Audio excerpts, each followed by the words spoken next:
Hello les potes, j'espère que vous allez bien. Petit live avec Artem de Invest, ça va ou quoi? Ça va et toi? Est-ce que c'est normal que le Bitcoin il pump au moment où on démarre le live? Mec, à chaque fois, il se passe des choses, c'est assez fou. Le dernier live que j'ai fait, on a envoyé BTC aux abysses, donc et puis là, on a une mèche des enfers, donc bon, on va pas se plaindre. Pour l'instant, c'est une mèche vers le haut, enfin en tout cas une bougie vers le haut. Ça essaie de se J'ai rattraper. l'explication si tu veux.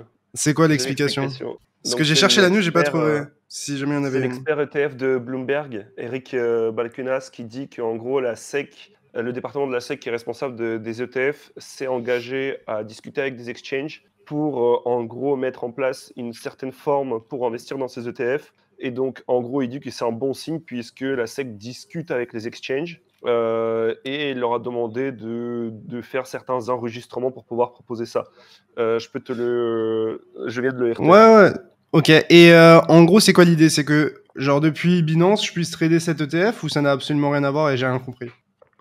Non, je pense que c'est plus dans la façon de pouvoir s'exposer à ces ETF. Les exchanges doivent mettre en place certaines choses qui vont donner en fait la garantie à ceux qui proposent l'ETF de détenir le Bitcoin et de l'acheter, puisque c'est le sous-jacent qui doit être détenu pour le Bitcoin spot par ces entités-là. Donc je pense Ok. que c'est un peu un truc entre les deux, mais c'est en gros ce qu'il dit, c'est que c'est un bon signe C'est-à-dire parce qu'ils que prennent le truc au effectivement, sérieux, quoi.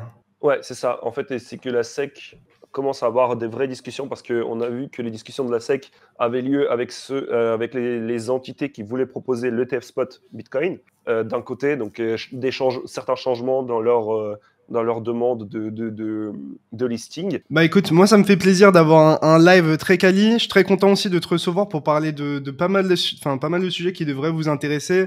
Au programme, on s'est noté en soi surtout des narratives dont on voulait discuter. Je sais qu'on parlait juste avant un petit peu d'IA, de gambling, d'infrastructure, de Solana aussi qui reprend pas mal de couleurs, qui reprend des forces en fait tout simplement et qui est en train de build une belle narrative autour de lui. Et puis aussi les real world assets qui prennent aussi du terrain, que j'ai d'ailleurs évoqué pendant mon interview avec Arthur Hayes. Et on a vu qu'il a été assez dubitatif, on va dire, d'une certaine manière. Donc ce sera peut-être l'occasion de rebondir sur tout ça et d'en parler un petit peu. En tout cas, j'espère que pour les gens qui nous rejoignent dans le chat, vous allez bien. J'espère que vous avez passé une bonne journée. J'espère que tout va pour le mieux sur les marchés pour vous. Vous faites pas rect parce que la tentation est souvent grande de voilà, aller sur Binance Future, sur Bybit, prendre de l'effet de levier, etc. dès que le marché s'excite. Et on sait très bien que dans ces périodes où on a comment dire, un amorçage, en tout cas un début peut-être de tendance haussière en weekly, en tout cas d'un momentum un peu plus fort, que bah voilà, il y a des retracements, il y a des grosses mèches qui liquident pas mal de gens. On l'a vu dernièrement qu'il y avait, enfin qu'on essaye de sortir pas mal de gens enfin pas mal de personnes du marché. Alors je sais pas si c'est des mèches pour fumer les longues et derrière mieux repartir ou si on va réellement dump. Ça, je pense que c'est uniquement l'avenir qui pourra nous le dire. Mais en tout cas, voilà, j'espère que vous faites attention à vous, vous n'utilisez pas l'effet de levier entre guillemets bêtement. Et que vous prenez vos précautions parce que la pire des choses, c'est de se faire liquider dans un bull market ou de mal utiliser votre capital en bull market parce que bon bah vous avez vu à quel point on a attendu celui-là. Je sais pas encore une fois si on est en bull market, mais enfin peu importe si on est dedans ou pas. Le plus important, c'est quand même de maîtriser son capital et de pouvoir l'utiliser de la manière la plus efficiente possible, surtout quand on a potentiellement un avantage sur le marché, être plus early que d'autres, quoi. Parce qu'au final, quoi qu'on en dise, tu peux faire les meilleures recherches que tu veux sur l'écosystème. Un facteur important pour faire de l'argent sur ce marché-là, c'est d'être là avant les autres. Et il y a pas mal de gens qui sont sortis du marché dernièrement. Donc, je pense que vous avez été beaucoup à avoir l'occasion d'être là peut-être avant certains. Donc, Ouais, mais je pense qu'il y a pas mal de gens qui vont faire leur retour dans tous les cas et on l'a déjà vu et tout le monde le dit sur Twitter, ouais, ceux qui n'étaient pas là pendant un an, ils font leur retour. C'est tout à fait compréhensible, hein, j'ai envie de dire, hein. Enfin, c'est pas uniquement les gens sur Twitter, on parle également d'institutionnels, on parle des investisseurs qui se sont désintéressés de la crypto, qui ont oublié des wallets, qui ont oublié qu'ils avaient des positions, etc., qui reviennent un peu sur ce marché parce qu'ils entendent de nouveau parler de la crypto. En réalité, ce n'est pas étonnant, tant mieux mais pour je nous. pense que si... Ouais, non, mais clairement. Clairement, il y a plus d'acteurs sur le marché, mais il y a des bons, des mauvais acteurs. Il y a des mecs qui sont juste spectateurs. mais je pense qu'il y a des gens qui croient qu'on retourne au bear market, en bull market, pardon. Peut-être ne pas essayer de faire de l'effet de levier et juste tenir des positions spot, c'est la meilleure des solutions aujourd'hui pour les personnes qui souhaitent s'exposer au marché en pensant que dans les mois ou dans les années qui viennent, on va connaître un bull run. Pour le coup, c'est la meilleure des choses à faire. C'est s'exposer sur le marché spot et ne pas aller s'amuser à faire des fois 10, fois 50, fois 100, même si on va en parler pendant ce live. Mais c'est assez cool, Léo. Merci de me recevoir. Ça faisait un petit moment qu'on n'en a pas fait. Mais ça fait plaisir, ça fait plaisir. Je sais que tu es plutôt actif sur Twitter et que tu parles de pas mal de choses, je dirais peut-être de manière peut-être un peu plus profonde ou de manière un petit peu plus complète que d'autres. Et du coup, je suis très content de t'avoir parce que ça va être l'occasion de parler de pas mal de narratives. Et certaines que j'ai déjà évoquées, d'autres sur lesquelles je suis peut-être un peu moins calé. Je pense notamment à tout ce qui est infra, layer 1, layer 2, layer 3, toutes ces conneries. Moi, je suis un petit peu moins bien placé sur ces sujets, en tout cas techniquement. Peut-être pour commencer, on parle pas mal d'IA, ou en tout cas on parle de plus en plus d'IA. Comment toi tu le perçois dans l'écosystème? Est-ce qu'actuellement c'est encore que du bullshit ou est-ce qu'on a véritablement des candidats qui font sens, qui ont ce composant, cet ADN IA et qui sont susceptibles de durer dans le temps en fait? Parce que là la question c'est plutôt quels sont les projets, les protocoles qui sont sérieux et qui vont être amenés à rester sur cette narrative plutôt que juste d'essayer d'attraper ce buzzword, attraper des liquidités et puis au moindre changement de narrative ou au moindre changement de focus du marché, se tourner vers un autre sujet ou un autre axe, quoi. Ben, je pense déjà dans un premier temps, lorsque l'IA est apparue, il y a beaucoup de crypto-bros qui se sont jetés dessus parce qu'on est quand même, on reste quand même dans un milieu tech. Et le fait de rester dans un milieu tech, tu suis un peu tout ce qui se passe sur ces marchés-là. Je pense que les personnes qui sont dans la crypto étaient parmi les premières à utiliser ChatGPT, parmi les premières à réellement s'en servir pour faire des threads pour leur Twitter. Et ne pas les écrire. Ne pas les écrire, voilà. À la place du ghostwriter, on avait ChatGPT qui était apparu et au fur et à mesure, le ChatGPT s'améliore et donc forcément, de plus en plus de gens s'en servent et ça sort de plus en plus de cet univers qui est plutôt tech où on voit ça comme une avancée majeure et qui en fait devient totalement utilisé par les gens dans la finance trad, les gens dans les entreprises un peu plus classiques. C'est utilisé pour faire des contrats, pour faire de la compta, enfin ça peut être tout et n'importe quoi. La réalité qui est assez intéressante, c'est qu'aujourd'hui, j'ai un peu l'impression de voir la même chose que lorsque Metaverse est sorti, tu vois. C'est lorsque Meta s'est rebrandé en Meta, tous et les qu'il y a eu projets l'explosion de se sont Sandbox, l'explosion de. Il y avait qui d'autre? Il y avait Decentraland, donc avec le Mana. Mana. Ouais. Ouais. En fait, au Tous moment les où projets en ça a fait rebrand, qui avaient des les cryptos ont parcelles. fait x5, x10, ouais. Ouais. Mais en fait, j'ai l'impression de voir un peu la même chose dans les cryptos, mais avec un tout petit délai. Parce que tu sais, lorsque Meta s'est rebrandé donc Facebook s'est rebrandé en Meta, donc l'entité, le groupe derrière Facebook, etc., s'est rebrandé en Meta. Le jour même, tous les tokens ont pump. Là, on voit qu'il y a eu quelques pumps au moment où ChatGPT est sorti. Maintenant que ça devient un peu plus mainstream, qu'on parle de plus en plus d'IA, que l'IA est réellement utilisée dans des vraies solutions, là, les tokens, ils commencent à pump et là, les gens, ils commencent à se dire, OK, maintenant, en fait, je peux parier sur l'IA sans forcément aller acheter des actions en bourse qui m'exposent à de l'IA. Donc ça, c'est la première partie à laquelle je pense. C'est dur de Ça me rappelle, spéculer en en fait, bourse sur l'IA. T'as quoi? T'as les mastodontes, genre comme Google, Amazon, qui font pas mal de tech et qui sont amenés à tu as faire de plus en Nvidia, plus d'IA. qui a décollé T'as Nvidia, énormément. t'as tout ce qui est les créateurs de puces, de semi-conducteurs, etc. Et ça s'arrête plus ou moins là, de ce que Tu je as comprends, non? Parce que la Palantir, plupart des tu boîtes as sont d'autres pas trucs encore aussi. cotées, en fait. Alors oui, mais ensuite, tu as aussi des indices qui sont créés, donc des sortes d'ETF, enfin des ETF, pardon, Comme le qui S&P sont... ou le CAC 40, mais pour l'IA, c'est ça que tu veux dire? exactement, ouais, c'est ça. En fait, tu as des entreprises qui vont faire des bundles en fait, d'actions et qui vont dire, bah voilà, si vous voulez investir dans de l'IA, vous pouvez investir là-dedans. Donc en fait, c'est assez intéressant, je trouve, parce que on a... encore une fois, du coup, je reviens sur ce que je disais, ça me rappelle un peu le truc de Meta, mais là, on voit des projets qui commencent à se construire réellement autour de, OK, on va créer une crypto qui va être utilisée dans notre chat GPT à nous, comme par exemple Aleph, c'est ce qu'ils font. On va avoir Bit Tensor, on va avoir d'autres trucs. Et en fait, ce que moi je vois, c'est que l'IA, donc il faut savoir qu'il y a besoin de plusieurs choses. Tu as besoin de l'entraînement pour l'IA d'un côté. Donc là où tu as des bases de données, où elle va analyser des bases de données, elle va pouvoir te répondre à tes prompts, etc., etc. Et tu as l'autre côté qui est le besoin de serveurs et qui a besoin de puissance de calcul. Aujourd'hui, et c'est ce que je n'ai pas encore réellement vu, c'est le pump des crypto-monnaies, comme par exemple Akash, qui est le cloud décentralisé, qui est de la puissance de calcul que n'importe quelle entreprise peut avoir pour des prix qui sont assez raisonnables, on va dire, qui n'ont pas encore connu cette hausse monumentale comme BitTensor, par exemple, qui en a connu une récemment. Ouais. Je pense que cette narrative va rester pendant un petit moment encore. Je pense qu'on va continuer à avoir de nouveaux projets qui émergent. On a des projets comme par exemple Boto. Encore une fois, tous les projets que je nomme, il y a certains où j'ai de l'exposition, il y a d'autres pas. Et donc, tout ce que je dis, ce n'est pas du conseil d'investissement, c'est juste tout ce que je vois passer. Mais par exemple, tu as des projets comme Boto qui, avec de l'IA, font des œuvres d'art, qui en font un NFT. Ensuite, ce NFT est vendu aux enchères et toutes les personnes qui détiennent des tokens Boto, ils reçoivent une partie de la vente de ces œuvres. Tu as des choses qui sont assez intéressantes, mais je pense encore une fois qu'on arrive dans cette sorte de bulle spéculative où les gens commencent à envoyer leur argent n'importe comment. Les VC, dès qu'ils entendent IA, la valorisation est multipliée par 2. Je trouve ça un peu con. Et je pense qu'on est encore au tout début de voir ce qui est réellement possible à faire avec de l'IA.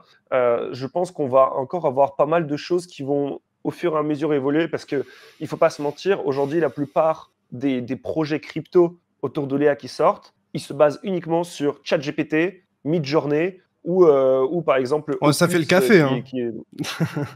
Non, mais voilà, ce que je veux dire, c'est que il faut faire attention avec ces projets-là parce que je pense qu'on n'a encore aucune solution concrète. Même ChatGPT aujourd'hui, c'est quelque chose de concret, mais qui, je pense, va être amélioré au fur et à mesure. Il va y avoir d'autres cas d'usage. Les projets qui essayent de copier ChatGPT et qui essaient de proposer quelque chose qui lui ressemble vont adopter ces nouveaux cas d'usage, mais qui vont être moins bien que OpenAI parce que c'est pas le même financement, ce n'est pas les mêmes budgets, ce n'est pas les mêmes équipes, tout ça.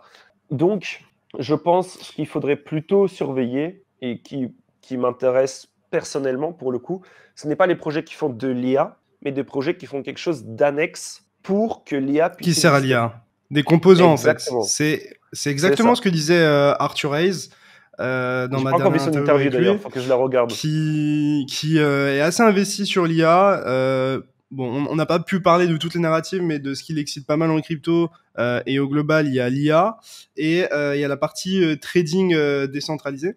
Et ce qu'il racontait, lui, c'est qu'il était assez optimiste et bullish sur Filecoin, parce que pour lui, l'IA a besoin de stocker, et Filecoin est une des meilleures solutions à ses yeux pour faire du stockage de données pour justement ces IA-là. Et donc, lui, il voit une narrative se dessiner autour de Filecoin pour jouer notamment cette narrative. Donc, Filecoin en tant que composant d'IA, de services IA qui ont besoin de stockage. Pour le coup, je trouve ça assez intéressant. Après, Filecoin et son graphique est ce qu'il est, sont ce qu'ils sont. Donc, ce token-là, il a eu énormément d'émissions, je crois, et il a été très capitalisé à un certain moment, donc ça a énormément retracé, je tiens à le dire. Mais je trouve ça assez intéressant comme thèse, ou en tout cas comme analyse, de rechercher des composants qui sont indispensables à l'IA pour derrière se placer sur ces projets-là. On pensait notamment aussi à Akash, comme tu l'expliquais, où en fait tu peux louer, emprunter des cartes graphiques que Akash met à disposition pour faire potentiellement tourner une IA. Après, on peut faire tourner plein de choses avec des cartes graphiques, mais en ce moment, c'est surtout utilisé, je pense, pour l'IA. En tout cas, c'est là où on a de plus en plus de demandes. Donc, Akash, Filecoin. Je trouve que BitTensor a aussi une approche assez intéressante dans le sens où j'ai commencé à diguer. Je suis pas un expert du fondamental, comme vous le savez. Je comprends j'essaye de comprendre ce que je lis. Mais de ce que j'ai compris, c'est que en fait, ils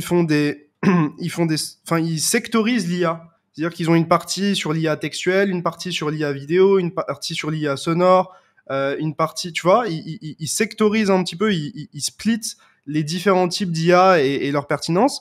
Et en fonction de ça, derrière, ils font des requêtes. Et je crois que les validateurs font des propositions, en tout cas les gens qui sont actifs sur le réseau font des propositions, et le réseau regarde ce qui est le plus pertinent en fait à chaque fois. Et donc ce que ça veut dire, c'est que tu peux très bien avoir des gens qui utilisent ChatGPT 3, 3.5, 4, Bard ou d'autres pour derrière soumettre des réponses à BitTensor, et essayer d'avoir à chaque fois le meilleur des mondes et le meilleur des résultats. Et c'est là où en fait BitTensor a une approche assez intéressante, c'est que eux en fait ils disent pas, enfin ils disent qu'ils vont créer, enfin ils essayent de créer la meilleure IA à partir en soi des IA qui sont disponibles. Donc en gros leur objectif c'est pas de lutter contre ChatGPT ou ChatGPT 4 ou un peu importe le modèle, Mhm. et derrière d'essayer d'adopter le meilleur résultat pour fournir quelque chose de pertinent en fait aux utilisateurs qui utilisent BitTensor.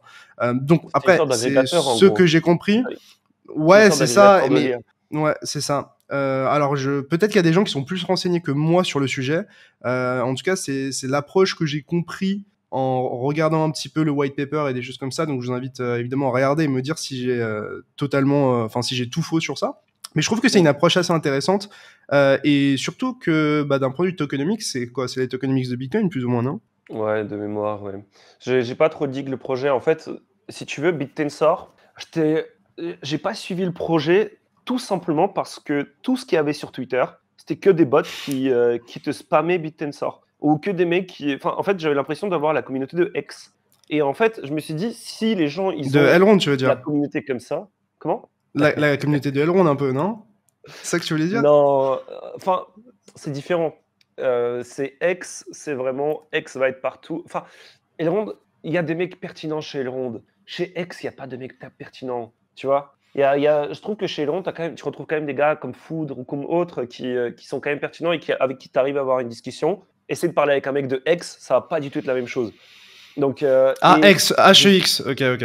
oui, oui, oui, oui, oui. HEX, ouais, pas Ok. X en prononce, non, Ah. rien à voir. Ah. Non, mais du coup, du coup, en fait, je voyais que ça et je me suis dit, bah, en fait, c'est soit un scam, parce que c'est ce que tu voyais la plupart du temps, c'est ce que tu vois encore sur tes tweets lorsqu'il y a des mecs qui disent oh, fois 1000 en une semaine grâce à ce bot. Bah, en fait, je voyais la même chose. Et du coup, directement, ce projet-là, Hmm. moi, je l'ai blacklisté et je ne l'ai pas du tout regardé.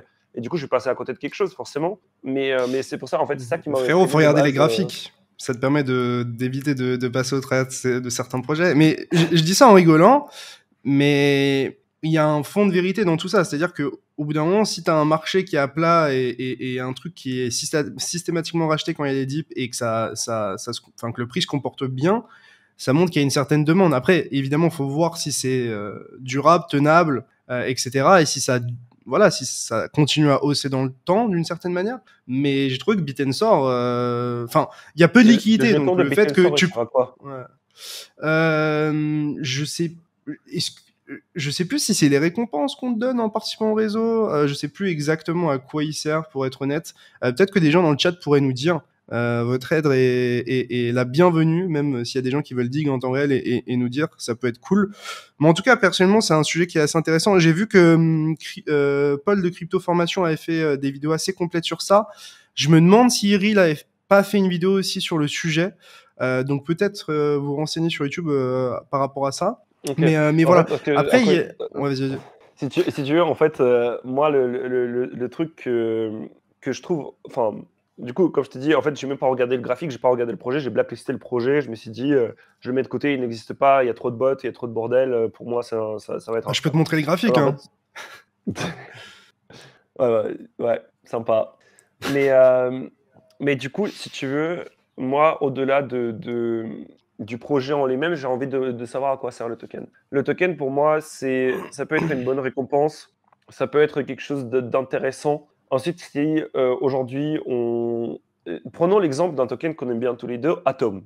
Atom, en soi, il y a énormément de projets qui utilisent la technologie Atom. Il y a énormément de. La scalabilité, elle est incroyable. Le réseau peut process des millions de transactions si besoin, même lorsque le réseau est congestionné, sans pour autant payer des frais astronomiques. Pourtant, le Mais le jeton jeton ne sert à décolle rien. pas. Ouais. Et en fait, tout Enfin, simplement pas parce à grand que chose la d'une tech, certaine manière. voilà. On pensait qu'avec avec l'arrivée de Shared Security, ça allait s'améliorer, sauf que tu n'as que quelques centimes de rewards en réalité sur les autres blockchains.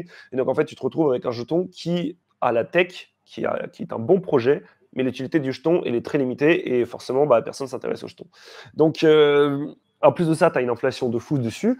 Et donc, en fait, tu te retrouves avec un jeton qui ne sert pas forcément à grand-chose. C'est pour ça aussi qu'avec les projets de l'IA, je trouve qu'il faut faire plus attention parce que même si c'est une L1, même si c'est une L2, peu importe, sur laquelle Mmh. le projet de la blockchain est bâti, même si tu payes les frais de transaction avec ton jeton, il faut faire attention à sa réelle utilité, pour moi. Et pour moi, c'est ça qui, en tout cas dans mes choix perso, des projets dans lesquels j'investis, c'est ce que je regarde beaucoup, c'est comment est-ce que le jeton est utilisé, est-ce qu'il va y avoir de la demande pour, et est-ce que c'est durable sur le long terme.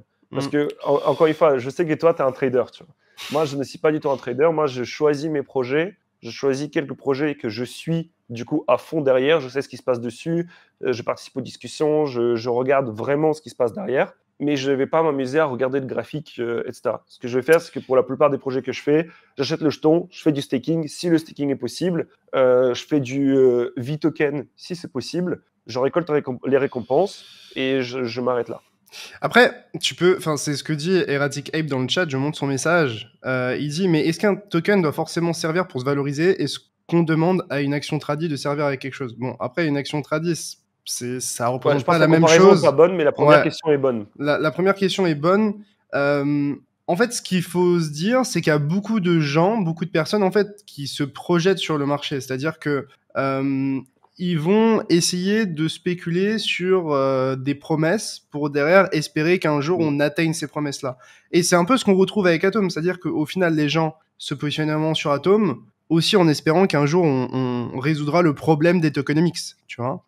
Et je pense que tu peux voir ça sur pas mal d'autres projets, notamment Uniswap. Je crois que c'est Adli qui disait ça sur BFM, qui disait que beaucoup de gens spéculent d'une certaine manière sur Uniswap parce que, enfin, sur le jeton uni de Uniswap parce que, voilà, évidemment, Uniswap est un mastodonte et très utile, mais surtout parce que, apparemment, il y a des lignes de code qui ont été insérées pour potentiellement reverser des royalties ou en tout cas un pourcentage des revenus au holder. C'est ce qu'il a mentionné. Mais je ne pense pas que ça arrivera de sitôt. Mais peut-être que des gens se placent par rapport à ça, tu vois. Et donc peut-être que des fois tu peux avoir des décalages de valeur parce que juste le marché price le futur. C'est comme maintenant, tu peux pas pricer, enfin tu peux pas dire que les tokenomics genre de Atom vont être à rework, on le sait, c'est acté. Non, c'est pas le cas. Mais les gens se projettent dans le temps et s'imaginent que ça va être le cas tôt ou tard et que du coup, quand ça va être le cas, le prix va s'apprécier et que donc ils ont un avantage sur le marché à anticiper cette chose-là d'une certaine manière. Donc, de toute façon, les marchés financiers, c'est que de l'anticipation. On en parlait aussi avec le pivot de la Fed. La Fed n'a toujours pas fait son pivot. Pourtant, le Nasdaq est sur le point de faire un nouvel ATH. Le S&P a largement rebondi. Pourquoi le marché se porterait bien si pour l'instant on n'a toujours pas de baisse de taux? Parce que tout simplement pour l'instant on n'a pas d'augmentation de taux et que les gens projettent, en tout cas s'imaginent que les taux vont baisser à un moment donné et que bah en fait quand ils commenceront à les baisser ce sera peut-être déjà trop tard d'une certaine manière. Et il y a beaucoup de gens pour finir sur ça qui disent oui en fait une fois que les taux baissent c'est le moment où le marché devient bear. Mais en fait, ce qui est assez intéressant en prenant un peu de recul, et c'est ce que j'ai observé et ce dont je parlais avec Boubou, c'est que oui, lorsque les taux baissent, on a vu le marché se casser la gueule, mais on a surtout vu que lorsque les taux étaient amenés à stagner d'une certaine manière, et ben en fait, en général, les indices s'appréciaient parce que tout le monde priceait le fait que justement les taux allaient baisser. Et une fois que les taux baissent, il y a un peu un phénomène de sell the news parce qu'on a tellement anticipé que les taux allaient baisser que, un peu comme on pourrait l'imaginer avec l'ETF Bitcoin Spot, tu vois, de BlackRock ou d'autres. Donc, Mhm.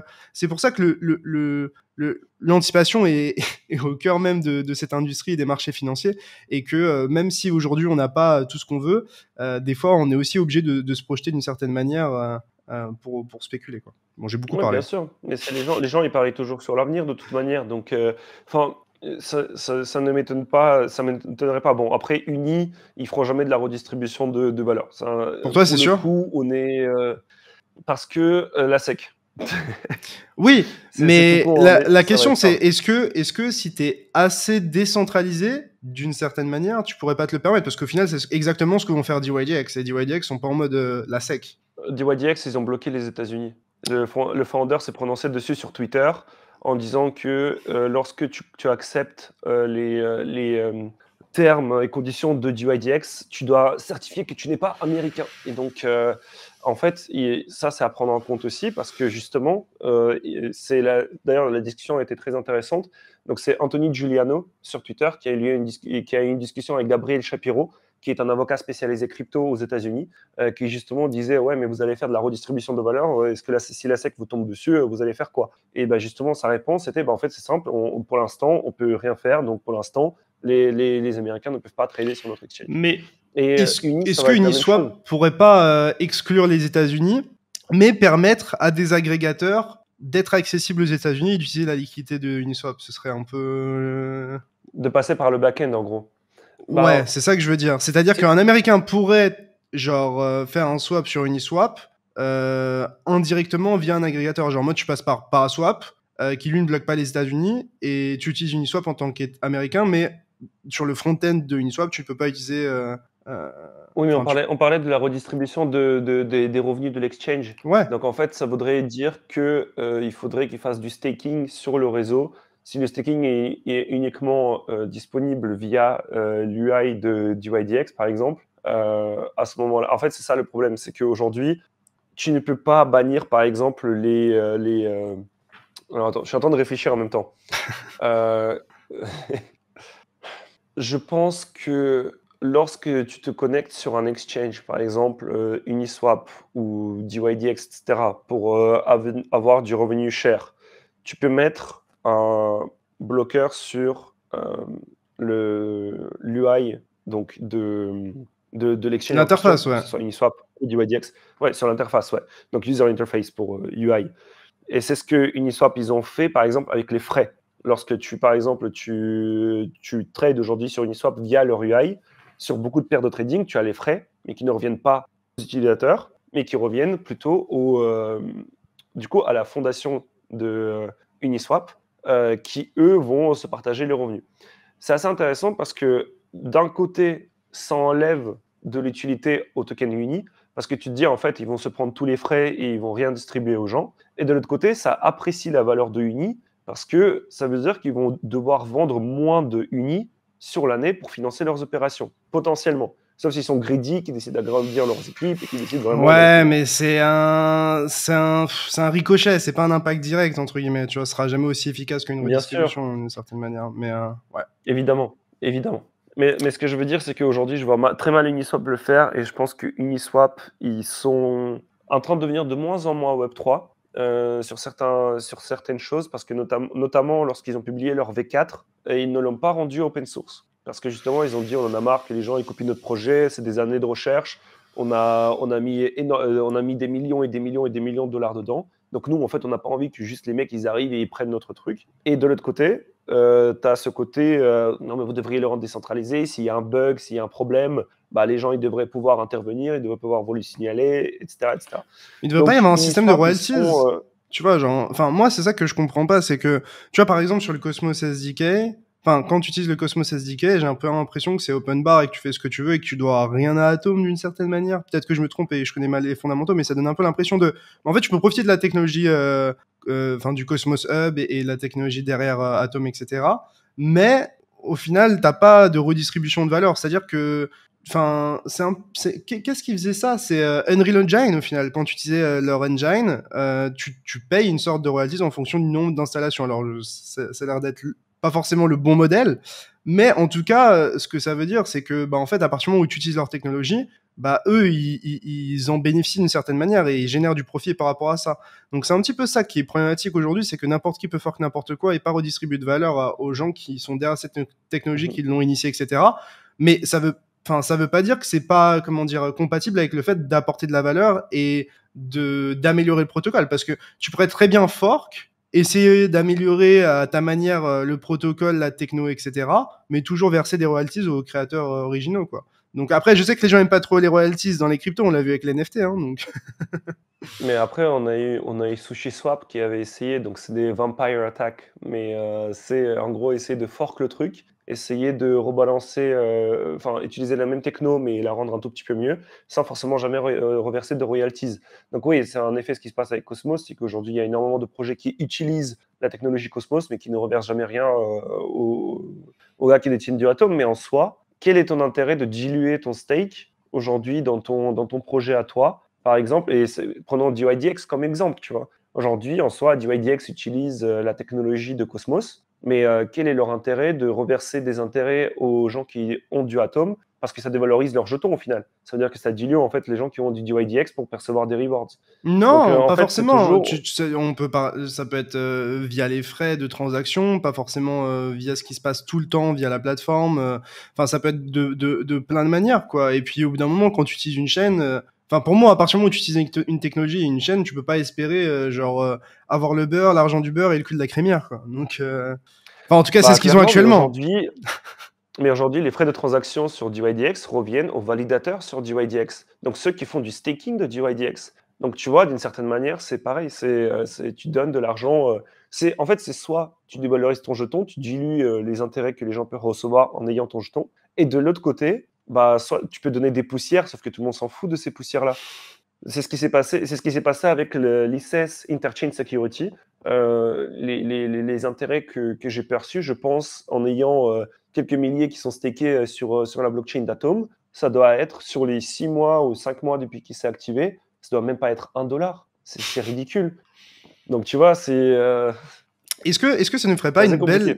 une belle transition pour parler un petit peu d'infra, parler des Layer 1, des Layer 2, de projets aussi comme Celestia qui se veulent un petit peu agnostiques et là pour aider les autres blockchains, de ce que je comprends. Est-ce que tu peux peut-être nous faire une vue d'ensemble de ce qui se passe enfin, d'un point de vue infra?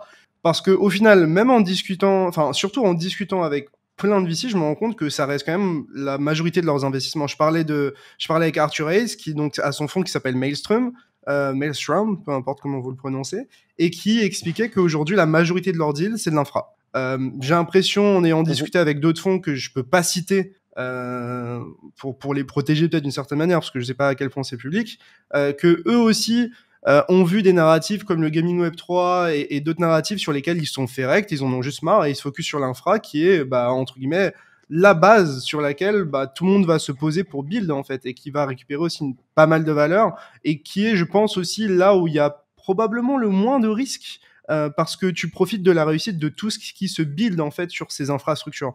Donc, ouais, est-ce que tu peux faire une vue d'ensemble du paysage un petit peu infra en ce moment? Alors, il y a pas mal de choses à dire. Il y a des choses que je trouve intéressantes depuis le dernier bull run. Au dernier bull run, on a vu que énormément de L1 ont tout surperformé. Clairement, enfin, c'était la narrative, on va dire, du dernier bull run.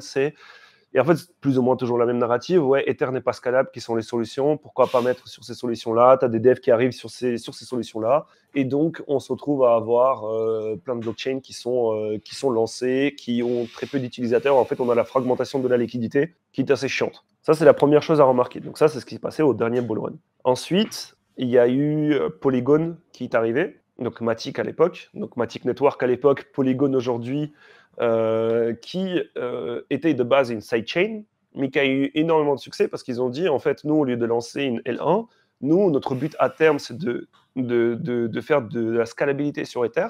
Mais dans un premier temps, on va se lancer en tant que sidechain, ça veut dire qu'on va fonctionner avec le stack d'Ether, on va avoir nos propres validateurs, et donc on va avoir nos propres protocoles, puisque c'était les premiers un peu sur ce raisonnement-là, et que beaucoup de protocoles les avaient intégrés, comme par exemple AAV, comme Uniswap, etc., etc.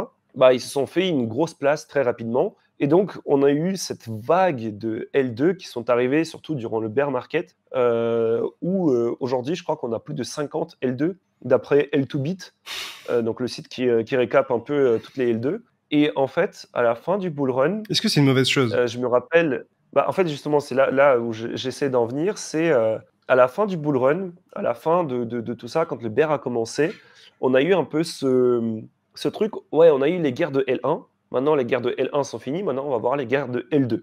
Ah, c'est terminé Et pour tout toi, le les monde guerres de attendait L1. à ce que... De quoi? Bah justement, et c'est justement là où je veux en venir, c'est en fait tout le monde pensait que les L2 allaient prendre toute la valeur de toutes les L1 et que la plupart de l'activité allait avoir lieu dessus. Et en fait, on se rend compte que non. Et c'est là que c'est intéressant, je trouve, parce que aujourd'hui, les L2, bah, c'est globalement sur l'Ether qu'elles scale toutes.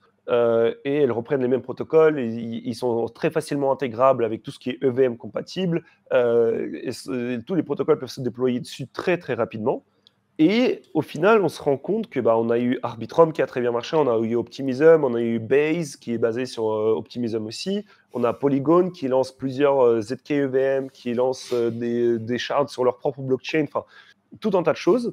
Et au final, à côté de ça, on a Aptos, on a Sui, on a Sei, on a Celestia, on a plein d'autres blockchains qui se sont lancés et qui performent tout aussi bien. Et donc c'est là en fait que je trouve que c'est intéressant de se poser la question, c'est est-ce qu'on va avoir réellement une guerre de L2 ou est-ce que les gens vont aller spéculer sur les L1 parce qu'il y a plus d'incentives, parce qu'il y a plus de choses à faire sur les L1 parce qu'en fait aujourd'hui la question à se poser c'est où est le meilleur rendement et qui peut déployer le meilleur rendement. Tu regardes Base, aujourd'hui ils n'ont pas de token, ils ont dit qu'ils n'auront pas de token, donc en fait les incentives ils ont dit qu'il n'y en aura jamais. Ils ont dit qu'ils n'ont pas pour but, et beaucoup de projets le disent, mais ce que je veux dire, Base, c'est Coinbase. Là, ils ont lancé cette semaine le KYC on-chain. Ça va être la chaîne qui va servir Coinbase à scaler leurs opérations. Et je pense que sur le très long terme, ça va être la base même de Coinbase et qu'il y a beaucoup de transactions qui vont s'effectuer dessus. En tout cas, c'est ma thèse. Encore une fois, je ne suis pas devin, je ne sais pas ce qui va se passer à l'avenir, mais c'est comme ça que moi je le vois. Et donc, à la recherche de rendement, les gens ils vont aller là où il y a les meilleurs rendements. Les meilleurs rendements proviennent, dans un premier temps, des incentives. Donc, lorsqu'une blockchain veut, par exemple, avoir plus de rendement, et c'est ce qu'a fait Matic, Avalanche, Solana, etc., où tu peux recevoir... En fait, les projets avaient des grants. Ces grants-là, ils ne servaient pas à alimenter l'équipe, mais à ramener les gens sur le protocole. Aujourd'hui, et pas dans le bear, on a vu que c'était plus pour payer les équipes, payer les ingénieurs, continuer à développer la techno derrière. Mais en boule, le but, c'est de ramener un maximum de gens sur son protocole, avoir le plus de TVL, avoir le maximum de transactions possibles, etc. Donc, à ce moment-là, il se passe quoi? Les fondations derrière ces L1 vont distribuer des grants à des protocoles qui construisent leurs solutions sur la blockchain en question. Et donc, tu gagnes plus d'argent lorsque tu déposes de l'argent sur le protocole. Encore une fois, je me rappelle encore des intérêts qu'il y avait sur AVAX, sur AAV. On était sur du 40% sur de l'USDC. C'était n'importe quoi. Pour Matic, pareil. C'était pendant 3 ou 4 mois, il y avait plus de 20% d'intérêt sur des stablecoins, puisque tu étais rémunéré également en Matic derrière. Donc, c'est là que c'est intéressant et c'est là où je pense qu'on va de nouveau avoir une guerre de L1. En tout cas, des L1 qui vont incentiviser les différents protocoles, qui vont donner des grants, qui vont permettre aux gens d'aller chercher du rendement. Si tu te souviens, les initiatives avec Nier aussi, à un moment, ils avaient débloqué énormément d'argent. C'était une folie. Hein. Mais est-ce qu'au final, est-ce que ça a vraiment servi à moyen terme? Est-ce que ça leur a été profitable? Ou est-ce que on se rend compte que maintenant qu'il n'y a plus d'incentives sur certaines chaînes, en fait, juste les gens passent à autre chose, quoi? Et que c'est donc genre un play court terme qui au final te coûte beaucoup d'argent, te coûte beaucoup de jetons, pour au final, oui, briller à un certain moment, mais ne plus briller par la suite ou tomber dans l'oubli parce qu'au final, c'est toujours une guerre d'incentive et il y aura forcément quelqu'un qui mettra plus d'argent que toi et à un moment où tu en auras moins de disponible. Le meilleur exemple, c'est Phantom, mec. Phantom qui avait distribué des grants à Gogo, qui était la blockchain qui a le mieux performé pendant le bull market de 2020-2021, qui aujourd'hui n'existe plus en fait. Je pense que c'est une bonne idée sur le moyen terme, dans le sens où les gens ils vont découvrir ta blockchain, ils vont découvrir les protocoles qui sont basés dessus, ils vont avoir ton token, donc il y en a qui vont faire du staking avec, donc ils vont valider la blockchain à côté. Tu vas avoir des exchanges qui le lisent, tu vas avoir en fait une adoption, tu vas avoir quelque chose qui est assez intéressant sur le moyen terme. Ensuite, il faut voir comment tu le transformes sur le long terme. Parce que si tu lances ta L1, qu'au final, elle est intégrable uniquement via les blockchains qui sont des L2, etc., etc., etc., qui n'a pas une grosse capitalisation et où les gens s'amusent juste à dump les rewards parce que ta blockchain est survalorisée à ce moment-là, en fait, c'est pas une bonne chose. Je trouve que ce que Solana a fait, c'était très bien parce qu'il y avait beaucoup de grants, il y avait énormément de rewards, mais ensuite, le business development de Solana a été incroyable en termes de on va aller chercher des partenariats. Ils ont su capitaliser dessus. Ouais. Exactement. En fait, ils ont su capitaliser sur la hype qu'il y avait autour de leur blockchain pour ensuite les transformer sur quelque chose de plus grand qui sont les partenariats, qui sont les solutions de paiement un peu plus traditionnelles, qui sont un real stack qui a continué à soutenir les protocoles, qui a continué à développer la techno et qui a continué en fait à faire progresser la blockchain et faire en sorte que l'adoption soit pas sur le moyen terme, mais sur le long terme. Et je trouve que Mais Solana, c'est l'un des grands gagnants du précédent cycle, qui continue à être un grand gagnant ouais. aujourd'hui, de par cette volonté à voir plus loin et capitaliser sur cette hype tout en continuant à construire sa techno et l'adapter aux réels besoins qu'on peut retrouver aujourd'hui. Est-ce que tu penses pas que au final, les grants, les incentives en termes de liquidité qu'on a eu il y a un an, aujourd'hui, c'est pas des airdrops? Dans le sens où, genre, t'as une chaîne sur laquelle ça build et tu sais que, genre, en étant exposé à cette chaîne-là, t'auras des airdrops qui, derrière, tu seras capable de bah, monétiser ou d'en profiter dans une certaine mesure, tu vois. Enfin, c'est ce qu'on voit un petit peu sur les nouvelles chaînes et puis même sur des chaînes existantes. Tu vois, sur Atom, je pense qu'il y a beaucoup de gens qui sont encore dans le navire d'Atom parce qu'il y a des choses qui se buildent dessus et parce que, au final, rien que le fait de détenir du Atom et de le staker, bah, en fait, t'es exposé à plein d'airdrops et plein de trucs. Je pense que ça, c'est un yield qui est pas forcément comptabilisé, mais qui est assez intéressant. On a vu que, enfin, moi, personnellement, je spécule sur le fait que sur Solana, ça s'accélère aussi. Et puis, par exemple, on voit des choses arriver comme tout ce qui est Starknet, Starkware, etc. Je pense que pareil, tout ce qui va se build dessus, ça va airdrop, en plus de l'airdrop lui-même de Starknet. Et ça, c'est aussi une sorte d'incentive, c'est-à-dire que on te paye pas véritablement pour venir sur la chaîne, mais tu sais que le fait d'interagir sur la chaîne t'exposera d'une certaine manière à la réussite de ces projets-là et d'un airdrop sans même détenir forcément énormément d'actifs, quoi. Bah, airdrop, c'est en quelque sorte une incentive aussi à utiliser la chaîne, sauf que le airdrop, tu l'as en une fois, sauf s'il a été vesté, donc qu'il a été reversé progressivement. Mais aujourd'hui, par exemple, Celestia, donc si on reprend l'exemple de airdrop le plus récent qui est Celestia, qui était un airdrop, donc la plus petite allocation, je crois que c'était 86 tokens, et la plus grande, c'était 280 de mémoire aux alentours de 300 tokens. Lorsque le token s'est listé, on était à 2 dollars sur les différents exchanges. Ouais. Donc aujourd'hui, 86 tokens, ce qui représente 160 dollars, tout le monde s'en foutait.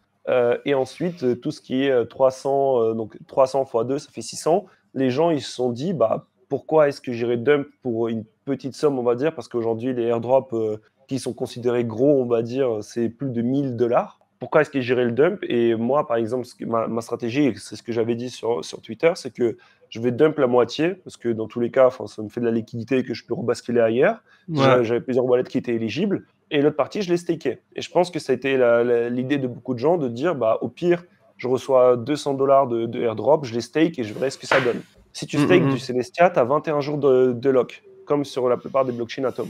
Et donc, en fait, le prix ensuite a décollé parce qu'il y a plein de gens qui n'ont pas eu le airdrop, il y a plein de gens qui essaient de se dire, OK, mais Celestia, ça va répondre aux problématiques de VM, ça va peut-être répondre à ce qu'il y a sur Cosmos, etc., etc., etc. Donc, il y a énormément de gens qui ont parié dessus. Au final, le token atteint les 6,50 $ de mémoire. Et donc là, tu te dis, OK, mon airdrop, en fait, à 300 tokens, bah, en fait, j'aurais pu me faire 2000 balles dessus. Et c'est là que ça va être intéressant, c'est à voir si d'ici 2 semaines et demie, 3 semaines, on va pas avoir un dump sur Celestia de tous les gens qui ont staké leur token et qui ont décidé d'unstake parce que la valorisation est totalement folle.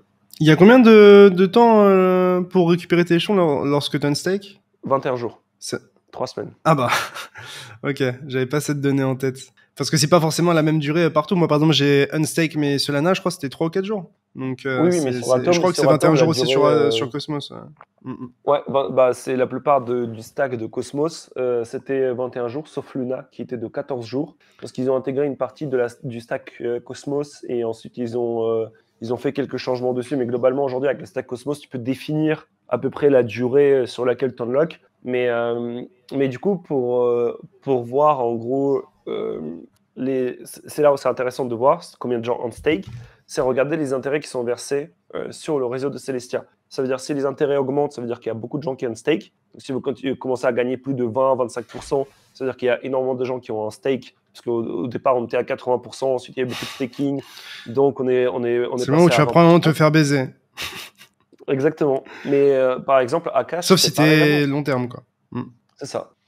C'est ça. Et donc, moi, Celestia, j'attends de voir d'ici 3 semaines comment le token va réagir. Sachant que tous les gens qui sont rentrés sur du Celestia à 2 dollars, en achetant, du coup, je parle en spot, ou qui ont essayé de long le token, Moi, je pense que c'est intéressant de voir aussi leur stratégie. Combien de ces tokens ont été stakés, combien de ces tokens-là sont déjà mis en ordre de vente, etc. Donc, je pense que pour revenir du coup sur ce qu'on disait, les airdrops, je pense que c'est une bonne idée dans un premier temps de faire ça parce que ça expose les gens directement à ton jeton. Ça, c'est une bonne chose en soi. Et ensuite, ils sont libres de faire ce qu'ils veulent avec. Ensuite, je pense qu'il vaut mieux que tu aies des market makers solides parce que tu as énormément de volatilité sur ces jetons-là directement parce que tu as une grosse partie qui est libérée directement. Et de l'autre côté, ça ne t'incite pas forcément à utiliser la blockchain. Et c'est là où tu as les incentives et les grants qui, en fait, t'incitent à garder ton argent sur les protocoles parce que tu perçois les rewards et les rewards sont proportionnels au temps que tu laisses ton argent dessus. Et pour le coup, les rewards, généralement, tu peux les retirer directement, tu peux les dump si tu as envie. Contrairement à ce que tu as sur les airdrops où tu as tout qui est libéré d'un seul coup, ou alors c'est vested, et là, c'est encore différent. Mais quand tu as tout qui est C'est libéré d'un coup, je trouve que c'est une moins bonne incentive que les incentives qui sont donnés par les L1. c'est quand même fou de se dire quand même aujourd'hui que pour avoir envie d'utiliser une blockchain, il faut être payé. C'est-à-dire que au final, si tu prends un peu de recul, tu te dis mais attends, mais qu'est-ce qu'ils font ces connards là qui sont exposés en crypto, ces mecs-là, pour décider de qui va avoir la meilleure tech? Bon, en fait, on va pas forcément regarder la tech, on va surtout regarder qui est-ce qui me paye le plus pour utiliser leur tech, Mmh, quoi, dans une certaine bien mesure. sûr. C'est assez fou de se dire que, bah, en fait, le marketing domine toujours, en fait, et permet toujours, en fait, au projet de gagner de l'expression, même lorsqu'il pourrait ne pas nécessairement le mériter technologiquement, quoi. Mmh. Donc, à voir si au final les meilleurs techs gagnent toujours ou pas. Je pense qu'historiquement les meilleurs techs n'ont pas forcément gagné, mais je suis assez intéressé d'avoir tes perspectives sur Solana, dans le sens où tu vois, tu disais qu'on allait continuer, enfin on allait toujours avoir probablement des guerres de Layer 1 d'une certaine mesure. Bon, alors, on ne sait pas si c'est directement les Layer 1 ou sur les Layer 2 qui suivent, mais on a vu Solana qui au final est en mode bon bah moi j'ai pas besoin de Layer 2, j'ai une bonne tech, fuck it, je fais un méga monolithe, je mets tout dessus et ça a l'air de marcher. On a vu qu'il y a plus de pannes majeures en tout cas je crois depuis un peu plus d'un an et j'ai vraiment la sensation que l'équipe Solana et tous les développeurs qui sont dessus n'ont pas cessé d'être actifs, d'être entreprenants, même dans les périodes qui étaient un peu plus difficiles, parce qu'au final, il y a eu beaucoup de problèmes. Globalement, tout le monde leur a chié dessus à un moment lorsque la chaîne était en panne, entre guillemets. Et malgré ça, j'ai l'impression qu'ils ont vraiment pris le temps de build et de mettre en prod en fait des fixes qui ont l'air de tenir.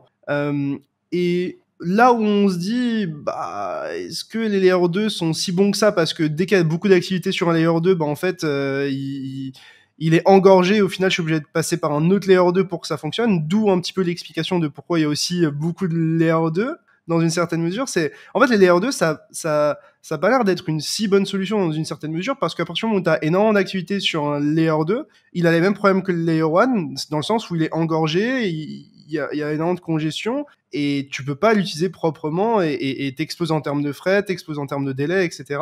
Et donc, est-ce que au final Solana n'avait pas raison dans une certaine mesure de peut-être avoir une approche monolithique, mais d'avoir vraiment une méga tech juste sur la partie monolithique? Alors après, ça soulève beaucoup de soucis lorsque, entre guillemets, ton Layer 1 a des problèmes. Bah, c'est critique pour tout le monde.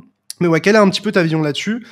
J'ai fait exprès aussi d'avoir un angle un petit peu plus tranchant et un petit peu plus biaisé pour faire agir aussi les gens dans le chat, mais je pense que ça mérite au moins une réponse et une discussion. Bah, je pense que les Layer 2, pour l'instant, on n'a pas encore vu la solution parfaite, en fait. Encore une fois, on voit que ils se font quand même congestionner, etc. Donc, pour l'instant, c'est une solution de très court terme. On va voir comment ça évolue sur le long terme. Mais ensuite, OK, les Layer 2 ne marchent pas, on va aller sur des Layer 3. Si le Layer 3 ne marche pas, on va aller sur le Layer 4. En fait, C'est on quoi va, cette connerie, tu vois? On va empiler les mais je problèmes, suis quoi. d'accord. Je suis d'accord. Moi, je pense que Solana, aujourd'hui, se positionne quand même un très bon positionnement sur tous ces soucis-là, pour le coup. Euh, Ça m'étonnerait pas que Solana aille en top 3 des cryptos sur le On n'en long est pas terme. si loin, hein. On n'en est pas si loin. Je vais peut-être le montrer à l'écran. Ouais, Hop, voilà. Si on regarde d'un point de vue capitalisation et qu'on exclut les stablecoins, donc on exclut Tether, on exclut l'USDC, Solana est cinquième, quoi. Ce que ça ferait Bitcoin, Ethereum, BNB, XRP, Solana.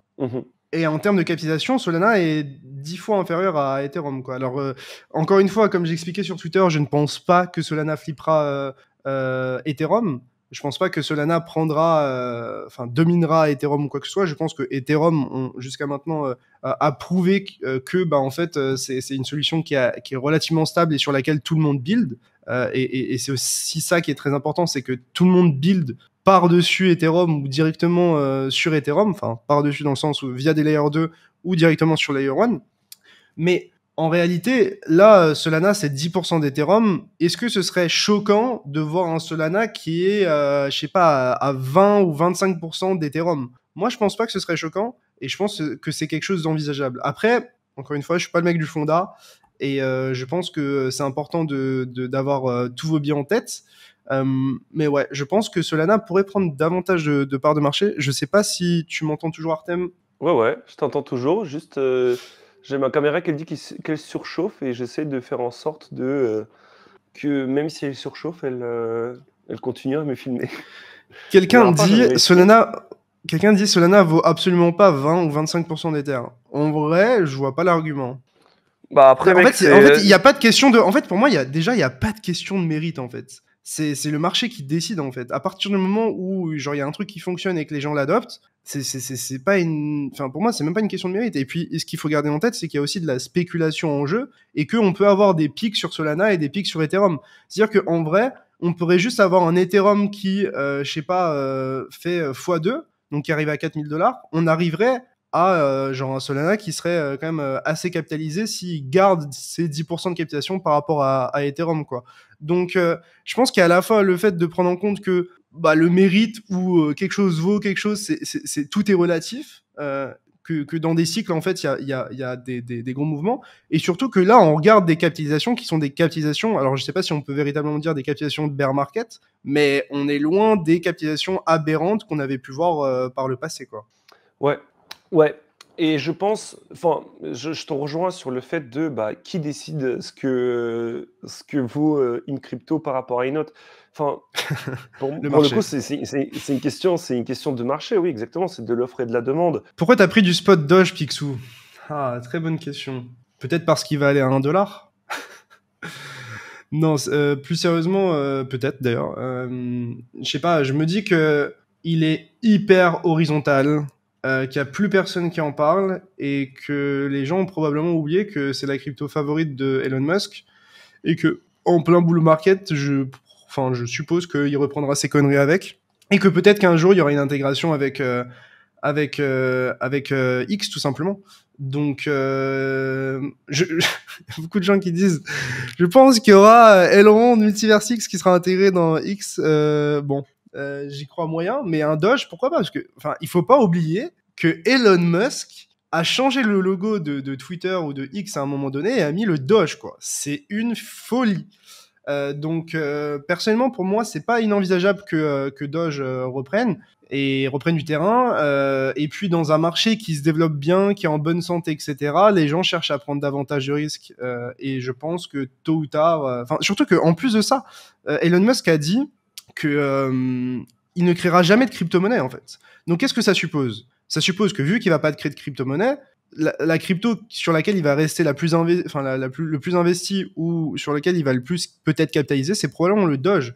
Donc, encore une fois, j'ai aucune idée de si Doge s'appréciera dans les prochains jours, dans les prochaines semaines, dans les prochains mois. Mais moi, personnellement, graphiquement, il me plaît énormément, surtout quand je le mets en perspective avec le fait que plus personne n'en parle et que c'est vraiment le premier jeton que ton daron peut acheter.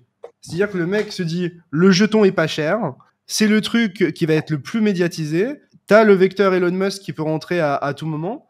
Et donc, je me dis personnellement que Doge, ça me semble pas inimaginable qu'il fasse au moins un x2, un x3 et qu'il retrace une partie de sa baisse, voire qu'il tape proche d'un nouvel ATH ou un nouvel ATH si jamais les choses s'enflamment du côté des cryptos et du côté d'Elon Musk. Donc, personnellement, je suis pas positionné sur les dérivés sur Doge. J'ai juste un beau bag un beau bag, je l'ai renforcé hier sur Dogecoin. Mais en vrai, même s'il fait x2, pour moi, c'est fine. Enfin, divisé par 2, pour moi, c'est fine. Genre, moi, mon stop, il est à 0. Moi, personnellement, je prends le pari que dans ce cycle-là, tôt ou tard, il s'appréciera. Peut-être que c'est une connerie, peut-être que c'est une manière inefficiente de déployer mon capital, mais je prends ce pari-là. Personnellement, quand je vois une charte aussi horizontale et qu'aussi peu de personnes en parlent, moi, ça m'intéresse. Et surtout, en fait, je regardais hier, j'avais fait une petite recherche sur ce que j'avais dit par rapport à Doge, et je l'ai cité ce tweet cette nuit. Vous avez dû le voir, c'était un tweet que j'avais fait en réponse de Matteo de Crypto Future. Et je disais, idéalement, alors, je sais pas si je peux le retrouver. Donnez-moi un instant. Ouais, je vous le retrouve. Hop. Globalement, sur Twitter. Alors, putain, merde. Je vais mettre l'image ici. Hop. Voilà. Sur Twitter, il y a quelques mois, je disais que moi, personnellement, je m'attendais à quelque chose comme ça, de ce style, sur Doge. Donc ça, c'est les screens que j'avais pris à ce moment-là. Et regardez où on en est. Donc je me suis dit, personnellement, je vais respecter mon plan, quoi. Je vais respecter mon plan. J'ai pris un x3 sur Solana. Je vais essayer de capitaliser sur les profits que j'ai réalisés pour les déployer sur d'autres choses. Et je pense que Doge n'est pas un mauvais candidat. Après, peut-être qu'il va dump là, hein, j'en sais rien. Mais voilà.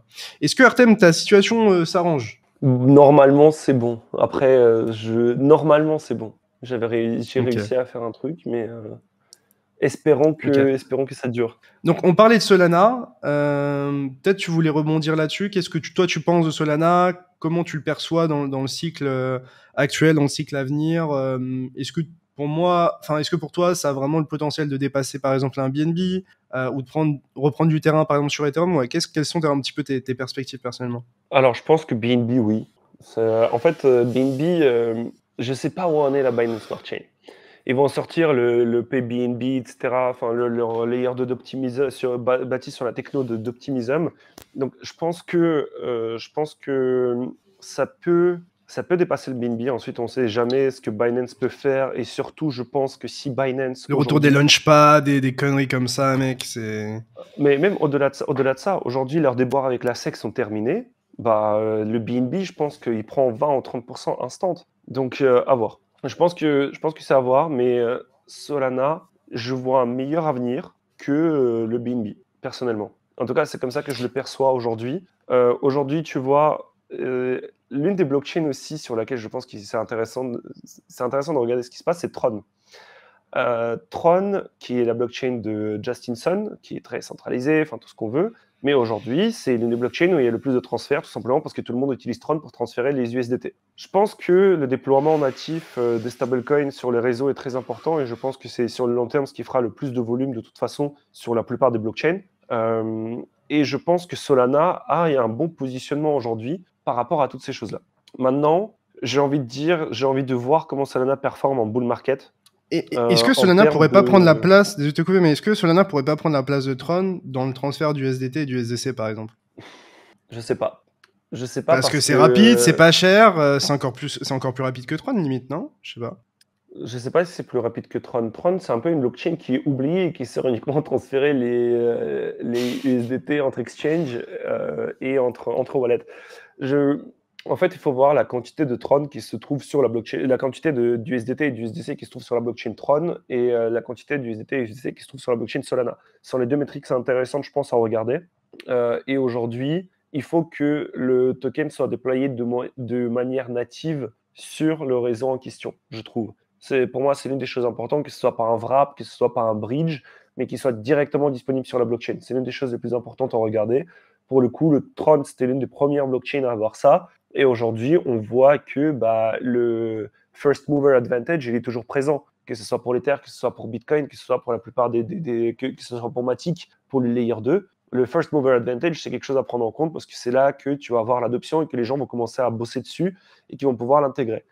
Durant le prochain cycle, je ne sais pas si Solana va réussir à, on va dire, conquérir le marché crypto à la place de Tron. Je ne sais pas. Parce que je trouve que Tron, en fait, je sais pas, je trouve que c'est aujourd'hui dans la tête des gens, tu passes par Tron. Une fois que les gens s'enlèveront ça de la tête et qu'ils se diront, OK, pourquoi j'utiliserais Tron à la place de Solana, c'est là que ça va être intéressant, je trouve. C'est une question assez compliquée parce que Solana, c'est quand même un nouvel acteur qui n'a fait qu'un cycle pour le moment. Tron est là depuis le début, depuis 2015, je crois, 2016 peut-être. Mhm.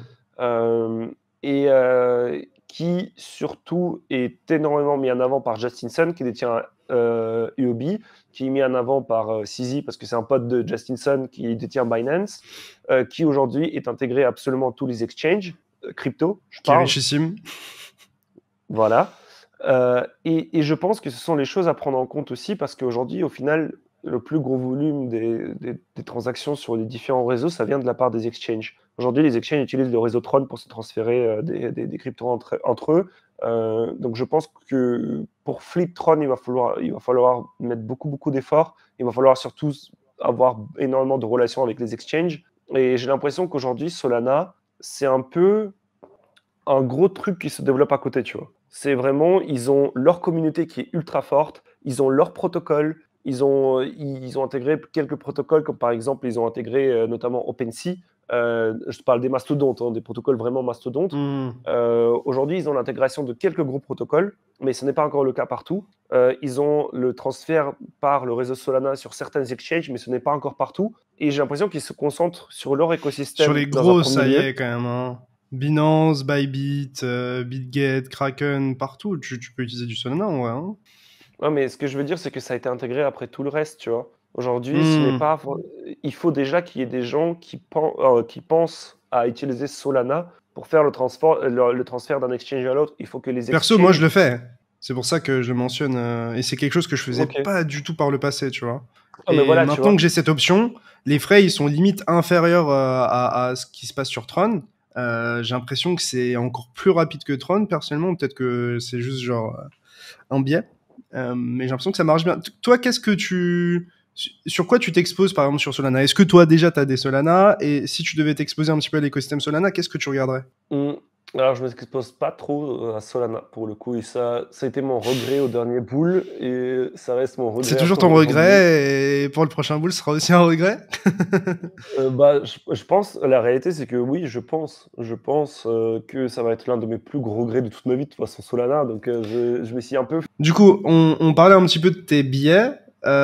Qu'est-ce qui fait que toi, par exemple, tu t'exposes pas à Solana ou que t'es en mode j'accepte que je regretterais toujours de pas avoir in sur Solana parce qu'au final, tu peux toujours le faire.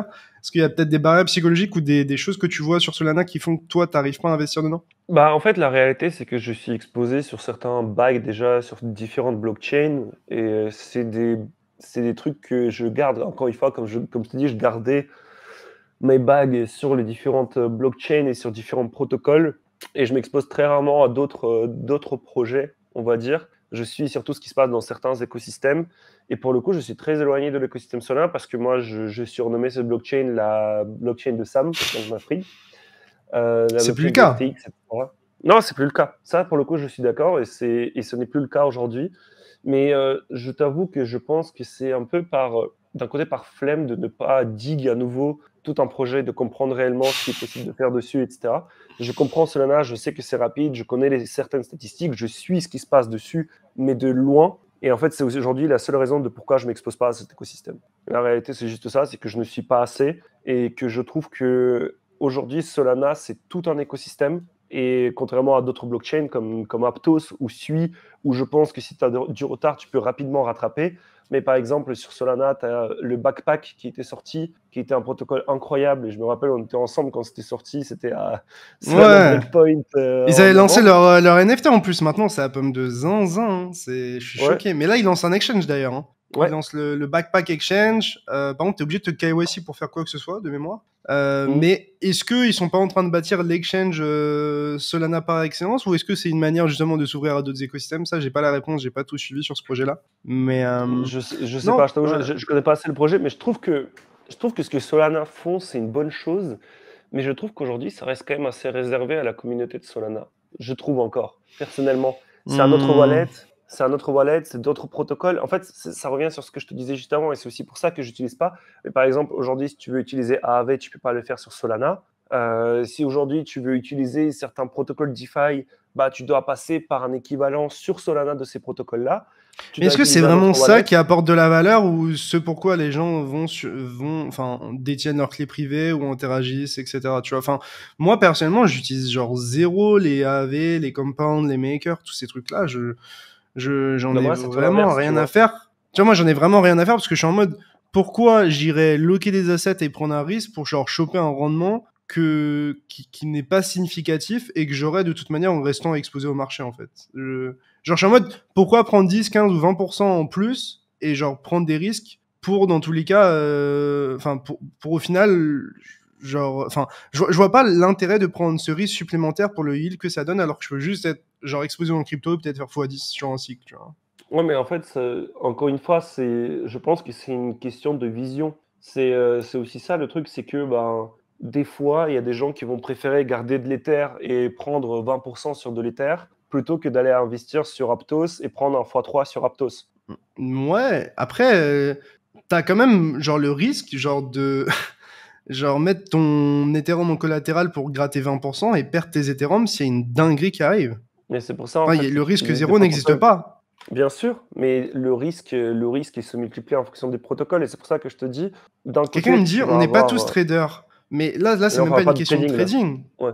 Là, c'est genre juste, la question c'est est-ce que c'est juste pas mieux de hold tes Ethereum et de pas les mettre genre sur un AV par rapport au rendement et le risque que ça apporte. Je sais pas. Globalement, ça dépend de ta vision. Par exemple, la question, c'est la même, OK, est-ce que je garde les atomes ou est-ce que je les mets en staking, tu vois? Si je garde les atomes, d'un côté, bah, je peux les vendre à n'importe quel moment. Si je les mets en staking, bah, je vais peut-être choper 20% par an, mais si je vais les vendre, je dois attendre 21 jours. C'est la même chose, c'est une question de choix. La réalité, c'est ça. Et c'est aujourd'hui, par exemple, Atom, moi, j'ai une vision long terme dessus. J'ai d'autres cryptos sur lesquels j'ai une vision long terme, comme par exemple Matic, comme Ether. Donc Mais pour moi, moi, ce que je trouve, c'est staker, que staker, c'est pas le même risque, tu vois. ouais, mais Genre par pour toi, exemple, quelle est la probabilité que AV pète et quelle est la probabilité que la probabilité que genre je sais pas un validateur chez qui tu stake genre te rug. bah, la vraie question, c'est qu'aujourd'hui, quand tu regardes les frais qui sont dépensés par AAV en termes d'audit externe et interne de leur application, donc c'est des dizaines de millions de dollars sur 2 ans, je crois que c'est 10 millions sur 2 ans, quelque chose comme ça. Mais il y a des blockchains qui ne dépensent pas ça. Tu vois ce que je veux dire? Est-ce que tu penses que Lido et Liquid Staking ont plus de chances de péter que AAV? Oui, oui, oui, Ah ouais? je pense. Ok. Ouais. Je pensais pas moi, tu vois. Moi, Lido, c'est pareil. Donc, encore une fois, ma caméra, j'ai mes galères. Je reviens tout de suite. Mais pour moi, Lido, c'est pareil, c'est un nouvel acteur. Il vient d'arriver, il vient de commencer à faire leur. Enfin, pas vraiment commencer, mais ils viennent d'arriver sur ce marché à AVE depuis 2016-2017, qui était J'avais ETHLend même pas vu le d'avant. raid Hardisk. Merci beaucoup pour le raid, frérot. Désolé de t'avoir coupé. Désolé, reprends Ah, c'est Arsène. Hardisk. J'ai juste Bah, Hardisk qui a raid de 150 personnes. Merci, mon ref. ah, ok, bon, bah, tu lui passeras le bonjour. Mais Lido, ça. Le truc, c'est que Je parle à une c'est. chaise. Ah oui, tu vois la chaise là? Ouais. Ah, ok. Mec, je te jure, c'est un enfer parce que la dernière fois que je l'avais fait, ça allait. Écoute, si ça recoupe encore Vas-y, une fois, vas-y. je basculerai sur l'autre cam. Vas-y. Lido, c'est un protocole qui a un risque au niveau de toute la blockchain d'Ethereum, parce qu'aujourd'hui, on est aux alentours de 30% de mémoire de tous les Ethers qui sont stakés via Lido. Donc pour moi, il y a plus de chances qu'il y ait un bug sur un smart contract de Lido, mais que la blockchain continue à fonctionner, puisque c'est les validateurs qui ont les Ethers. Tu vois ce que je veux dire? Donc Genre en mode, s'il y a même un s'il y a un problème avec bug, Lido, tu penses que genre ça se résoudra d'une certaine manière à l'amiable? ouais, globalement, oui. Je pense, Ok. parce qu'en fait, aujourd'hui, c'est des Ethers qui sont délégués à des validateurs qui, eux, ensuite, ont leur serveur et qui, eux, derrière, font du staking. Hem, sur AAV, c'est un peu différent. Sur AAV, bah, c'est les gens qui déposent leurs fonds. Les fonds sont lockés dans un smart contract et les gens peuvent emprunter ces fonds-là. Les fonds Mais qui la sont déposés TVL de sur le Lido, elle est bien supérieure à celle d'AV, non? Oui, oui, bien sûr, parce que c'est du liquid staking. Donc, d'ailleurs, tu le Ouais. vois souvent sur les outils comme DeFi Lama pour ne pas compter deux fois la TVL. ils excluent le liquid staking de la TVL des protocoles en question. Parce que du coup, sinon, ça fausserait la TVL et la TVL de Lido elle serait totalement démesurée. Parce qu'il compterait 2 fois les Ethers plus les ST Ethers.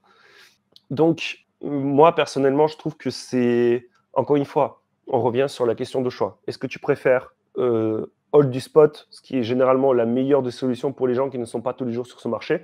Si tu as une vision long terme, autant aller chercher un tout petit peu de rendement parce que dans tous les cas, tu sais que tu ne vas pas y toucher et que dans tous les cas, ça revient qu'à toi de faire ça. En gros, de laisser traîner, récolter tes récompenses, les réinvestir ailleurs, etc., etc. Et ce que moi j'avais fait pendant un long moment, je récupérais mes récompenses, je les revendais et je remettais dans une autre crypto. Donc, tu vois, c'est pareil. Donc, en fait, ça te permet de t'exposer aux autres cryptos grâce aux récompenses que tu as eues à travers la première crypto en laquelle tu crois. Et ensuite, tu peux faire du trading. Ça, c'est un autre côté où tu peux choisir de... Moi, j'intègre même pas le trading dans cette dimension-là. En fait, c'est plus genre, je suis désolé si certaines me prennent pour un parano, mais faut pas oublier qu'on a vécu FTX pendant ce cycle. On a eu Curve qui a plus ou moins pété à un moment. Et donc, en fait, j'exclus aucun protocole, aucun projet de péter, en fait. Et à partir du moment où t'estimes que tes bitcoins et tes Ethers sont ultra, ultra précieux, bah, pour moi, il faut faire extrêmement attention à comment tu les utilises, comment tu interagis avec eux et avec d'autres protocoles, et pour faire en sorte de diminuer au maximum le risque que tu as sur ces... Bon, nickel, la cam est aussi bien, t'inquiète. Ouais. Tu diminues au maximum le risque auquel tu t'exposes alors que tu as déjà des actifs en fait qui performent très bien. Donc c'est pour ça que moi personnellement je suis parano d'une certaine manière. C'est parce que si personnellement je crois en ce marché-là et que globalement Ether fasse un nouvel ETH, fasse un x3, x4, x5, j'ai pas envie de me retrouver dans une situation comme avec FTX où genre je vais perdre des fonds qui au final peut-être ont un potentiel de malade quoi. Et c'est toujours la Mais question FTX, de c'était pas au choper niveau 10 ou protocolaire. 20%. Oui, non FTX, mais tu c'était vois pas ce au que je veux niveau dire. protocolaire, tu vois. C'est comment toi tu gères tes fonds au global. Oui. Donc ouais. On n'a pas parlé des real world assets. Peut-être tu voulais en parler. Je sais que Oui. t'as pas mal dig, surtout sur la partie IMO de mémoire.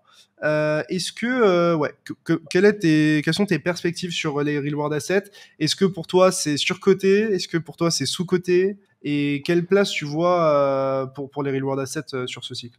Pour les real world assets, en fait, c'est assez simple. Aujourd'hui, il y a énormément de projets de real world assets, donc surtout de tokenisation immobilière plutôt, qui disent OK, l'immobilier est inaccessible aujourd'hui, le problème c'est la liquidité et la rapidité d'exécution, etc., etc., etc. Sauf que la réalité, c'est que les projets-là, ils vont se confronter aux mêmes soucis, on va dire, que dans l'immobilier traditionnel. Première chose, la liquidité.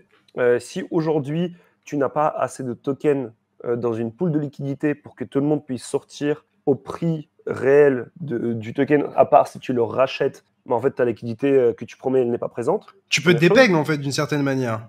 Enfin, Oui, dépeg, bien sûr, tu vous peux voyez là où dépeg. je veux en venir. Ouais. Ouais, justement. Et c'est là qu'il y a un problème aussi. C'est que le deuxième côté, c'est si tu dépeg et que ton real world asset, ton real world token est utilisé dans un protocole DeFi en tant que collatéral, tu te fais liquider. Et j'avais vu un truc aussi assez drôle sur Twitter. Tu te fais liquider ta Euh, maison. non, mais voilà. Et ça, c'est super intéressant. Et je sais plus qui c'est qui disait ça. Je crois que c'est justement Gabriel Shapiro qui disait ça en mode OK, imaginons demain BlackRock vont tokeniser un de leurs immeubles pour faire du leverage, en gros, en plein centre de New York, un énorme gratte-ciel, etc. Le wallet de BlackRock se fait péter par Lazarus Group. Kim Jong-un, il ne va pas emménager dans le gratte-ciel de BlackRock. En fait, tu auras toujours cette partie de centralisation. Et en fait, aujourd'hui, la tokenisation, globalement, ne sera jamais un truc complètement décentralisé. À côté de Mais ça, en lorsque fait, tu veux transférer, Arthur H, tu lorsque vois, tu... il disait de te couper, il disait que, bah, en fait, quel est l'intérêt, genre, de tokeniser une maison ou des maisons et de rentrer dedans, alors que tu peux juste acheter des ETF de BlackRock qui bah, en fait, te permettent de spéculer sur la valeur de l'immobilier, quoi. Ou dans certaines régions, dans certaines villes. Tu vois ce que je veux dire? Genre, il est en mode, bah, en fait, la liquidité, tu l'as sur un ETF, pourquoi tu irais la chercher sur des tokens, alors que, bah, en termes de liquidité, rien n'est acquis, et qu'au final, t'arriveras jamais à avoir des gros bras qui in sur de la tokenisation comme ça, s'il n'y a pas assez de liquidité pour sortir, en fait. Parce que c'est toujours l'enjeu. Moi, j'achète 50 dollars de propriété sur Realty d'une maison ou d'un appartement aux États-Unis, fine, genre, je veux pouvoir vendre cette part. Bon, je trouverai vraiment un acheteur. Mais si tu détiens, genre, je sais pas, des parts qui valent des millions de dollars dans des dizaines de propriétés et que tu as besoin de les vendre, est-ce qu'au final, tu n'aurais pas les mêmes inconvénients que l'immobilier traditionnel, à savoir c'est peu liquide et tu galéreras à vendre en fait tes participations et tes parts de ces biens-là, tokenisés. Si, mais en fait, c'est là où c'est intéressant et c'est là, je pense, où je peux apporter un tout petit peu de plus de clarté, par exemple. Alors, pour ceux qui ne savent pas, donc je fais partie de Hawkinvest, qui est un média. Pour la plupart des gens qui nous regardent, ils nous reconnaissent que uniquement à travers de Twitter ou à travers YouTube ou autre, où on interagit avec les personnes de la crypto, de l'écosystème crypto. Et de base, on avait commencé sur Insta, où on parle de crypto, bourse, immobilier, etc., etc. Donc en fait, on n'est pas uniquement focalisé crypto parce qu'on avait envie de parler de tous les investissements. Un de nos partenaires l'année dernière, c'était Quorum l'épargne, qui est en fait une société qui propose des SCPI. Les SCPI, donc c'est de l'immobilier, une sorte d'immobilier fractionné. Imaginez ça comme une société de gestion qui va en fait acheter un immeuble, qui va vous permettre d'investir dans cet immeuble-là et qui va vous permettre de percevoir les rendements. Et on J'ai une avait fait une société, par interview avec... exemple, qui est propriétaire d'un immeuble. Cette société, elle a 1000 actions. J'ai une action, donc c'est comme si j'avais un millième de cet appartement. C'est ça. En fait, un millième des loyers de cet appartement, parce que c'est l'entreprise derrière qui détient cet immeuble. Enfin voilà, c'est tout un Ok. système un peu plus complexe, mais j'essaie juste de résumer ça assez rapidement pour que les gens comprennent. Et on les a interviewés l'année dernière et on leur a posé la question, est-ce qu'aujourd'hui vous travaillez avec des institutionnels? Donc des institutionnels, ça peut être des fonds d'investissement, des banques, ça peut être tout et n'importe quoi. Et ils ont dit non. Aujourd'hui, en fait, on a refusé de travailler avec les institutionnels jusque-là. Et on a posé la question, du coup, bah, pourquoi est-ce que vous avez refusé? Et ils disent, en fait, aujourd'hui, en tant que SCPI, imaginons demain, tu veux acheter un immeuble qui coûte, imaginons, 10 millions de dollars. Tu fais rentrer un institutionnel qui va prendre 50% de cet SCPI. Il va prendre 5 millions de dollars. Sauf qu'aujourd'hui, l'immobilier n'est pas liquide. Ça veut dire que tu ne peux, si cet institutionnel-là décide de sortir du jour au lendemain parce qu'il a besoin de cette liquidité, donc de ces 5 millions de dollars, la société derrière, elle sera dans la contrainte de revendre les meubles, parce qu'aujourd'hui, ils ne peuvent plus le détenir, ils ne peuvent plus racheter les 5 millions d'actions qu'ils possèdent pour continuer à le garder. Et ça veut dire qu'en fonction des conditions de marché, tu peux vendre à perte, en fait. Et tu peux te retrouver dans une galère où tu as ce problème-là. Dans l'immobilier tokenisé, c'est simple, le risque là de la perte de la société, il est remis sur les holders du token, le token qui peut dépeg si les gens commencent à sortir massivement. Ça veut dire que En fait, même il si peut tu essaies aussi de... avoir un bank run, même avec des particuliers. C'est surtout ça le sujet, parce qu'au final, on Ouais, dit bien sûr. qu'ils veulent pas onboarder un site parce qu'ils ont trop peur qu'ils apportent de la volatilité en termes de liquidité et de devoir rentrer beaucoup, sortir beaucoup, etc. Mais au final, si d'un coup, je sais pas, il y a un feed sur Twitter, il y a un Zach XBT qui tweet, il y a un Artem qui tweet, tout le monde s'y met, etc., et que ça fuit de Realty, et que tout le monde veut sortir, est-ce qu'ils ont vraiment la capacité financière, tu vois, de racheter les parts de tout le monde, ou d'avoir des échanges qui sont fluides et qui sont pas bien en dessous de la valorisation des biens. Donc, Oh non, mais bien sûr. Mais sauf que ce risque-là est porté par les gens qui hold le token et les protocoles qui décident d'intégrer ce token-là dans leur fonctionnement, que ce soit du prêt-emprunt, que ce soit de l'effet de levier, ça peut être tout et n'importe quoi. Donc la réalité aujourd'hui, la tokenisation, on en est encore bien loin. Je pense que la première tokenisation qui va avoir lieu et qui aura réellement de la liquidité, ça va être de la tokenisation qui va être émise par des banques qui s'y intéressent, que ce soit JP Morgan, Goldman Sachs, des choses comme ça. Parce qu'on aura toujours besoin de cet élément de centralisation, on a toujours besoin de faire des et de KYC. Parce confiance. qu'aujourd'hui, exactement, oui, tu as besoin en fait de ça. Et aujourd'hui, la réalité, il faut un peu arrêter de vivre dans le monde de bisounours et de se dire que là, on vivra tous dans un monde décentralisé. Et la réalité, c'est qu'on ne vivra jamais dans un monde complètement décentralisé parce que c'est impossible. Aujourd'hui, tu regardes les protocoles décentralisés, qui détient les pouvoirs de vote sur ces protocoles, qui prend les réelles décisions, qui va faire avancer le protocole, bah, ce sont les fonds qui sont derrière, ce sont l'équipe de dev et de temps en temps des gros holders. En fait, je trouve que la crypto, c'est un très bon monde, ça permet de nouvelles possibilités, ça ouvre plein de portes, mais il faut se rendre compte qu'on ne sera jamais full dans un monde C'est des problèmes décentralisé. humains. Ouais, mais bien sûr, C'est mais des c'est problèmes à l'échelle toujours humaine. Il y aura toujours des gens plus riches que d'autres qui prendront plus de participation que d'autres et donc qui auront plus de pouvoir que Mmh. d'autres et donc qui limiteront cette décentralisation. C'est-à-dire que même au final sur Bitcoin, tu as une certaine décentralisation, mais tu auras toujours des problèmes de qui détient toutes toutes comment dire enfin qui détient les mineurs en fait, qui est véritablement le mineur, le propriétaire de toutes ces machines là qui mine, etc. Au final, si tu as un riche qui se positionne et qui se met à miner enfin la majorité en proportion de Bitcoin, il pourrait avoir un poids significatif. Alors évidemment, il y a une barrière à l'entrée qui fait que genre acheter toutes ces machines là d'un coup et se positionner, ça coûte cher.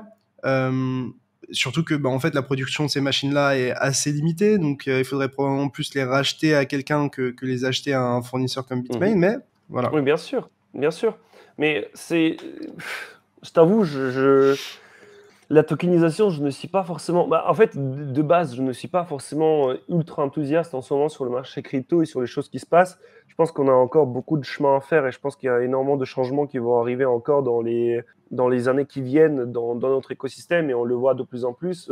Si on vivait vraiment dans un monde décentralisé, les gens, ils paniqueraient en voyant BlackRock arriver sur l'ETF Bitcoin. En attendant, tout le monde attend que BlackRock ait leur ETF approuvé. C'est une folie, hein. C'est un mode qui est en constante contradiction avec lui-même. C'est un monde qui veut se faire de l'argent. La plupart des gens sont là pour faire des profits, même si on a la bonne vision de Bitcoin. C'est très bien de l'avoir. Mais si aujourd'hui personne n'accepte ton Bitcoin, et si on n'a pas d'adoption et qu'on n'a pas réellement des gens qui commencent à l'accepter, bah en fait, ton Bitcoin, tu peux le garder autant que tu veux, tu pourras rien faire avec à part l'acheter et le revendre et le transférer à des gens qui, comme toi, croient à ça. Enfin, il y a Et tout un puis tas de c'est choses. facile d'avoir d'une idéologie qui te rémunère aussi. Quoi qu'on en dise, Mmh, c'est facile de croire en la décentralisation quand t'as fait beaucoup d'argent avec ou qu'historiquement t'as fait de l'argent avec. Donc t'as été payé d'une certaine manière à avoir cette passion et cette éthique. Donc bon, on mmh. va pas se plaindre, hein. Mais est-ce que ce serait la même chose si les prix s'appréciaient pas autant? On voit bien que le fait que les prix s'apprécient génère à chaque fois et suscite de l'intérêt, quoi. Et Bien sûr. pourquoi aujourd'hui on est, je sais pas, 250 sur le live et pas 100 comme la semaine dernière, c'est parce que le prix a pris 40%, quoi. Ou alors parce qu'il y a Donc, moins. aussi, c'est un Non, facteur que je non, n'ai non, pas non, non, non. estimé, désolé. Non, Non, mais non. tu vois ce que je veux dire? D'ailleurs, j'ai vu dans le chat, il y a un mec qui parle de Link et qui dit qu'on n'en parle pas assez. Mec, on a fait un dossier dessus complet sur les oracles. Donc, si tu veux pas écouter parler de Link, je t'invite à le lire. On parle de Link, c'est un token qui est intéressant, mais il y a encore beaucoup de limitations avec ce jeton et l'équipe qu'il y a derrière. Mais c'est un jeton qui est très intéressant. Quelqu'un dans le C'est chat juste qui dit pour on parle répondre gambling un peu parce que c'est un marché de gamblers. Tu me fais une transition parfaite pour finir un petit peu sur sur le dernier sujet qu'on voulait évoquer, à savoir les jeux d'argent on-chain, ou en tout cas la narrative qui se dessine autour du gambling. Alors, je sais même pas du gambling nécessairement décentralisé, mais c'est plutôt du gambling avec une ADN crypto. On a vu des gros acteurs comme Rollbit se positionner, des produits qui étaient plutôt Web 2, qui avaient de l'attraction et qui se sont mis, qui de plus en plus ont une approche Web 3 en faisant du buy back and burn de leurs jetons, donc en donnant une partie de leurs revenus, en utilisant une partie de leurs revenus en fonction des types d'activités, donc paris sportifs, casino et futures, donc levier, donc de mettre une partie des revenus qu'ils touchent dans du rachat de leurs tokens et du burn de ces tokens-là. De plus en plus permettre de déposer et de retirer des cryptos sur leur casino, de pouvoir connecter des wallets MetaMask, etc. Donc on a vu Rollbit, on en a vu d'autres qui commencent à péter, je pense notamment à Shuffle.com, je sais qu'il y en a d'autres comme BetBig aussi qui essayent de pousser. T'as des projets un peu plus style protocole qui essayent de se positionner comme une base du gambling crypto, comme Winner Protocol ou le Fun Token ou d'autres. De quel œil tu vois un petit peu toutes ces choses-là? Est-ce que c'est quelque chose pour toi qui va durer ou est-ce que c'est pour toi juste une narrative de passage qui ne va pas accélérer sur ce cycle-là, quoi? Je pense que c'est une narrative assez intéressante dans le sens où, peut-être dans un premier temps, c'était des sites de gambling qui sont ensuite devenus des exchanges à effet de levier, qui ont ensuite ajouté d'autres fonctionnalités, etc.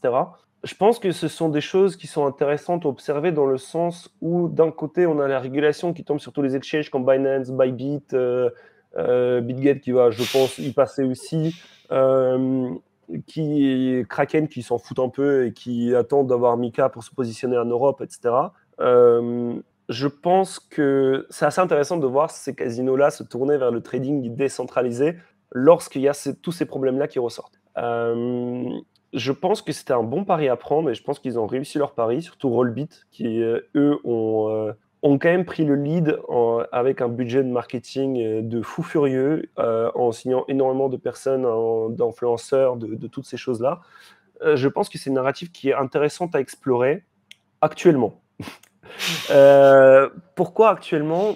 Parce que justement, on a encore cette régulation. On voit que même les exchanges qui pensaient être safe en étant à l'étranger se font taper dessus. On voit que la SEC a un bras très long et que s'ils veulent aller chercher quelqu'un, ils peuvent aller le chercher. Je pense que l'UI, donc User Interface, c'est un gros point sur lequel les régulateurs peuvent intervenir en fonction de ta localisation, en fonction de ce que tu veux. Et je pense que les VPN, pareil, c'est une solution court terme, mais qui sur le long terme va devenir de moins en moins viable pour les personnes qui veulent aller parier sur ces sites-là. Et je pense que c'est quelque chose qui va aussi avoir un impact sur le cours du token. Donc aujourd'hui, on voit que Rollbit, c'était l'un des jetons les plus performants du bear market. On voit que leur narrative continue, on voit qu'ils génèrent énormément d'argent et qu'ils attirent énormément d'intérêt lorsque la régulation tombe sur les exchanges, qu'on n'a plus les produits futurs et que les gens ont envie d'aller faire du pari et ont envie d'aller chercher des rendements qui sont supérieurs ou alors chercher la liquidation qui est imminente. Donc je trouve que c'est intéressant de regarder ce qui se passe de ce côté-là. Mais je pense que c'est l'une des choses qui, côté régulation, va pas tarder à tomber. Et je pense que 2024, on va avoir des gros, j'ai pas envie de dire soucis, mais des grosses interventions de la part des régulateurs sur tous ces tokens, sur les exchanges qui listent ces tokens, sur toutes les choses en fait qui entourent les casinos en ligne et les produits à fort effet de levier. Que ce soit au niveau de disclaimer, que ce soit au niveau de l'enregistrement, enfin, toutes les choses-là vont être importantes à regarder, selon moi. Et je pense que aujourd'hui, c'est beaucoup drivé justement par cette narrative. Ouais, mais on n'a plus accès sur des endroits à qui on peut faire confiance, à des produits qu'on a envie d'avoir. Donc, on va ailleurs. Et c'est exactement ce qui a été reproché par les différents acteurs PSAN en France. C'est que en fait, vous nous imposez un truc, mais à côté de ça, les gens ils peuvent aller sur UOB, ils peuvent aller sur KuCoin, ils peuvent aller sur n'importe quel autre exchange pour aller trader dessus, alors que nous, on dépense des milliers d'euros pour s'enregistrer, pour se conformer, pour fournir toutes les choses. Ah, c'est dur. Ça va être la même chose. Ça va être la même chose, et je pense que juste, on disait, ouais, 2023, ça va être l'année de la régulation. On l'a vu en France, on l'a vu en Europe, qui va arriver en 2024. Je pense 2024-2026, ça va être les 2 grosses années où l'industrie crypto va devenir un peu moins ce truc de cow-boy qu'on a l'habitude de voir. Et je pense que c'est là que ces casinos-là peuvent prendre un coup. Je suis un peu mitigé sur ça, dans un sens où, tu vois, on a vu par exemple le casino stake.com grossir, prendre de plus en plus d'importance et permettre à des gens de jouer à des jeux d'argent en ligne alors qu'ils n'étaient pas autorisés dans certaines juridictions. Par exemple, en France, c'est interdit de jouer au casino en ligne. Enfin, genre, il n'y a pas de casinos en ligne qui sont autorisés. Et pour autant, stake.com, je pense que c'est le plus gros casino en ligne utilisé par les Français. Et ça fait des années que c'est comme ça. Et ça fait des années que tu as l'autorité nationale des jeux d'argent, l'ANJ, qui essaye de faire tomber justement ces acteurs-là et qui n'y arrivent pas, en fait. Et puis d'ailleurs, en ce moment, on voit que Rollbit interdit certaines juridictions, etc. Je suppose que c'est aussi pour pallier à ça. Mais oui, je pense que leurs bases sont fragiles dans le sens où des projets trop centralisés qui se tokenisent pourraient avoir des gros soucis légaux. Ça, c'est sûr, et c'est un risque, c'est une épée Damoclès qui pèse sur ces projets-là, comme Rollbit. Mais en même temps, j'ai l'impression que les régulateurs vont pas les chercher, peu importe ce qu'ils font, tu vois. Genre, Rollbit, ils ont permis à des gens de jouer depuis des pays qui n'étaient pas autorisés. Et maintenant, ils lancent un jeton, enfin, ils ont lancé un jeton. Oui, il y a des règles, mais j'ai l'impression qu'il y a beaucoup de régulateurs qui n'arrivent pas à les appliquer, quoi. Oh, mais regarde, Binance, ça fait combien de temps qu'ils existent? Oui, mais Binance, c'est une corporated, tu vois, c'est une entreprise qui est très bien localisée, qui est très bien localisée. Non, mais qui est visible, tu vois. C'est des mecs qui vont en conférence, c'est des mecs qui font ci, ça, tu vois. Des mecs comme Rollbit ou comme Stake, c'est des gens qui sont, certes, ont de la visibilité, mais enfin, pour leur projet, mais qui se font assez discrets, tu vois. Mhm. Genre, est-ce que tu saurais dire qui est le créateur de Rollbit? Non. Est-ce que tu saurais dire, enfin, qui est le créateur de Binance? Oui, mais ce que je veux dire, c'est que Léo, Tu il y vois là où je veux a... en venir? Oui, je vois où tu veux en venir, mais en Je, fait, je, je, moi, je fais peser un c'est... petit peu les deux, hein. Je dis pas que genre il y aura jamais de problème et tout, hein. Je pense qu'il peut largement y en avoir. Mais c'est juste que je pense qu'ils ont quand même une petite marge de manœuvre devant eux, quoi. Je pense. Je pense qu'ils ont une marge de manœuvre, mais encore une fois, si on parle dans la narrative actuelle, les produits qu'ils ont mis en place, que ce soit les produits à effet de levier, etc., ce sont les produits qui peuvent être régulés et qui vont, je pense, être régulés, même pour les casinos. Et je pense que comme je t'ai dit, 2024-2026, ça va être les 2 années où on va, je pense, avoir le plus de changements sur l'aspect régulatory crypto et on va réellement avoir des exchanges qui vont prendre très très cher, même des DAO qui vont prendre très très cher. Je pense que Uniswap sur le très long terme, ça va être KYCisé à mort. Je pense que DYDX, pareil. Je pense que la TorChain ou le TorSwap va subir exactement le même sort que Tornado Cash. Je pense que Uniswap vont interdire à certains wallets d'accéder à leur smart contract. Je pense Sympa. que les stablecoins décentralisés vont également se prendre un truc dans la gueule et que on va avoir de moins en moins de stablecoins décentralisés. Je pense à côté de ça que Tether vont également subir au moins une action de la part du gouvernement US dans les années à venir, dans C'est le sens surprenant qu'ils aient où, rien eu jusqu'à maintenant, hein. ouais, mais justement, en fait, je pense que le dossier contre Binance était assez léger par rapport au dossier de Tether, sincèrement. C'est mon avis perso, parce qu'en fait, Binance, autant ils te permettent du trading de crypto, ok, c'est une niche, autant Tether touche à la monnaie de la plus grosse puissance mondiale, qui est le dollar, et qui permettent et qui, à côté de ça, je crois, et c'est ça qui me fait le Ils plus sont un rire, des plus gros détenteurs de Treasury Bills. c'est ça. Je pense que, ouais, je pense que Tether, et en tout cas, c'est ma thèse à moi, hein, ce n'est jamais de la vie, la réalité. À tout moment, je me trompe et il y a sûrement Mais des gens plus est-ce qu'ils intelligents ont que pas moi dans le acheté chat. des Treasury Bills, tu vois, justement pour s'éviter des problèmes, au-delà du rendement que ça procure? C'est-à-dire que, Ou en alors fait, pour oui, combler les trous qu'ils avaient dans la trésor. oui, aussi. Qui sait? Mais ce que je veux dire, c'est que si t'as des mecs genre qui créent des stablecoins, enfin qui sont adossés au dollar, mais qu'au final ces personnes-là te prêtent de l'argent dans des quantités assez importantes, est-ce que ça équilibre pas un petit peu, en tout cas équilibre davantage la discussion? C'est un vrai Bah, sujet quand même. Alors pour je le me rends coup, pas compte des montants, mais je crois que Tether est dans le top 20 ou 25 des plus gros détenteurs de Treasury Bills, d'US Treasury Bills. ouais, ouais. Euh, je... Arrête, ne parle pas des choses que tu connais pas, les trous dans les comptes, t'en sais rien. Non, j'ai dit que peut-être que c'était pour ça. J'ai pas dit que Mais je c'était pense que pour c'est ça. largement possible, hein. Ça m'étonnerait qu'ils aient eu tout le temps le cul propre, hein, depuis leur existence. Non, mais je pense qu'il y a très peu de gens dans la crypto qui ont le cul propre, hein, en réalité, peu importe de qui on parle. Mais en fait, encore une fois, et c'est ce que je dis depuis le début, c'est mon avis, c'est pas, c'est chacun est libre de penser ce qu'il veut, tu vois.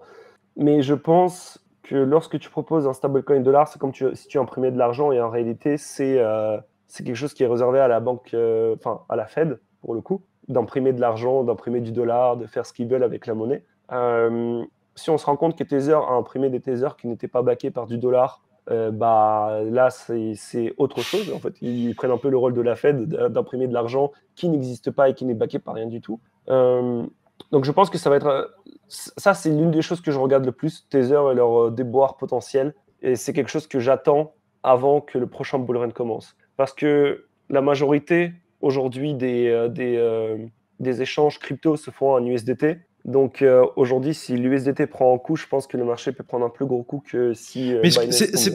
c'est pas possible que genre le gouvernement américain leur dise genre juste vous pouvez plus genre exercer votre activité associée au dollar à moins que vous acceptiez qu'on vous rachète ou qu'on prenne enfin qu'on prenne possession de votre société, je sais pas. Est-ce que c'est possible? Ils sont pas basés aux États-Unis, hein, donc je sais pas. Je sais pas, je me connais pas en ces sujets-là.